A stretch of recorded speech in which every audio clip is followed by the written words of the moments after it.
aku Aris Yuli, Camat Genteng Kota Surabaya.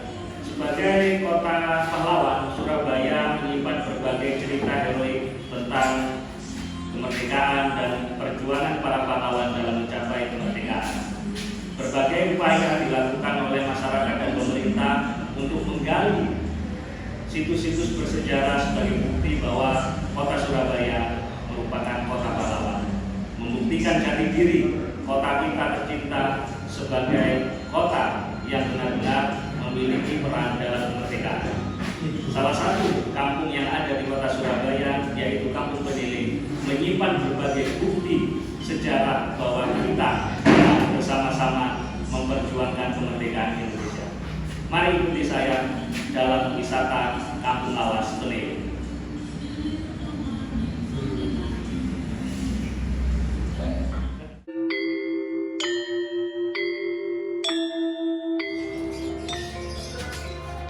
Ini merupakan rumah kelahiran Bung Karno, Presiden RI pertama.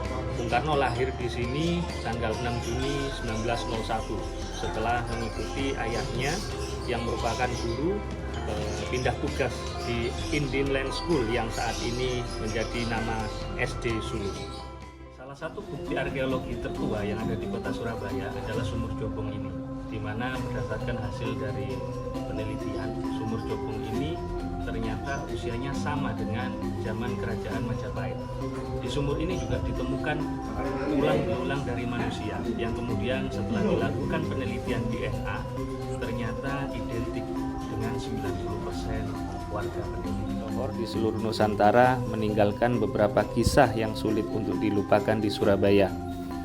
Dalam penutup sumur itu pun ditulisi bahwa Sumur Jobong ini terbuat dari bahan terakota. Berbagai gerabah bongkahan keramik serta tulang belulang yang ditemukan menjadi kisah yang tak bisa dipisahkan. Sumur Jobong seperti ini banyak terdapat pada situs-situs permukiman pada masa Hindu-Buddha, khususnya di kawasan Trowulan yang merupakan ibu kota kerajaan Majapahit.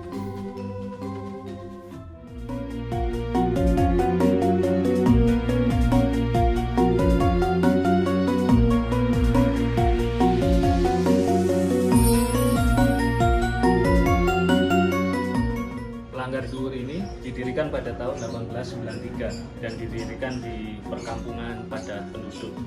Salah satu yang unik dari langgar ini adalah peninggalan Al-Quran yang berusia cukup tua, di mana Al-Quran ini ada stempel dari pemerintah Hindia Belanda waktu itu. Ini adalah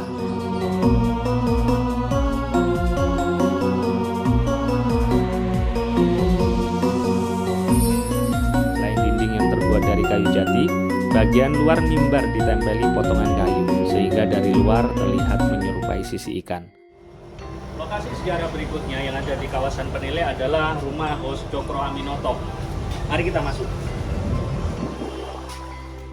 Rumah Hos Cokro Aminoto ini merupakan rumah sejarah yang melahirkan banyak tokoh pergerakan nasional. Ada Soekarno yang pernah ngekos di sini di lantai 2. Juga ada tokoh seperti Ahmad Dahlan dan Agus Salim. Cokro Aminoto ini pada masa prakemerdekaan menjadi sebuah rumah pergerakan, rumah belajar berbagai ideologi, rumah yang kemudian menelurkan para tokoh-tokoh bangsa. Setelah pasca kemerdekaan, rumah ini sempat dihuni oleh orang lain. Nah, saat ini kita berada di kamar kos dari Soekarno Muda, di mana Soekarno Muda pada saat itu kos di rumah Hos Cokro Aminoto. Ini adalah kondisi asli yang sudah diperbaiki oleh pemerintah Kota Surabaya sehingga menunjukkan atmosfer dari kamar kos seorang presiden pertama Republik Indonesia.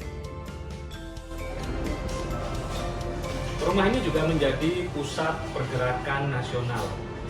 Para tokoh mempelajari berbagai ideologi, bertukar pikiran, sampai dengan terwujudnya kemerdekaan bangsa Indonesia.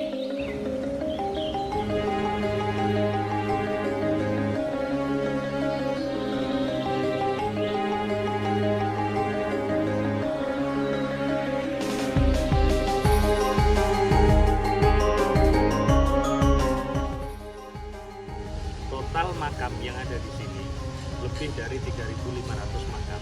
Dan makam ini ditutup pada tahun 1824 karena sudah penuh, kemudian dialihkan ke makam Temanggung.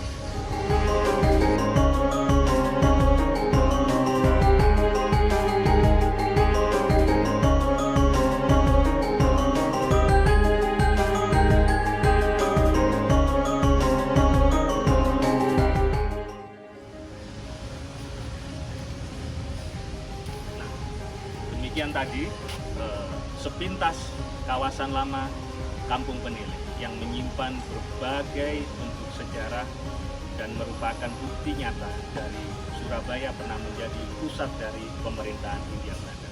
Sampai jumpa.